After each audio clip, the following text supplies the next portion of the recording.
Hey everybody, welcome back to my channel, Thrifty Fly DIY. I'm your hostess, Denise Joy. In this video, I'm sharing with you the design and the build of a cedar table, custom cedar table that I created to fit inside of the curated grilling zone in my larger DIY small backyard makeover. It took me about 2 days to build this table. The first day I spent most of my time figuring out how to construct the table. That was no small feat. I had never done anything like this before. Some of the wood I had left over from the elevated garden bed that I designed, built, and installed in the garden zone that I created for my small backyard makeover. So I used that wood, but then I also bought some cedar wood from Lowe's.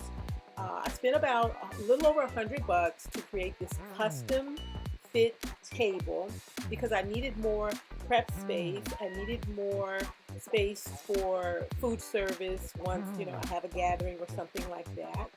And I finished it off with a coat of my favorite Minwax teak oil, which is amazing, particularly for outdoor wood furniture. It really preserves it. It really prolongs the life of your outdoor wood furniture.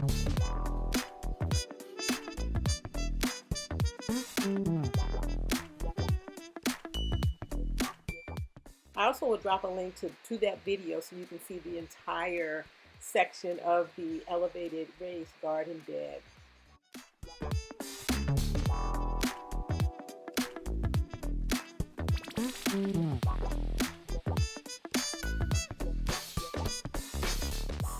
Here's some really cool shots of how everything looks at night with solar lights, and I added some tiki torches for the mosquitoes, but also for the awesome light.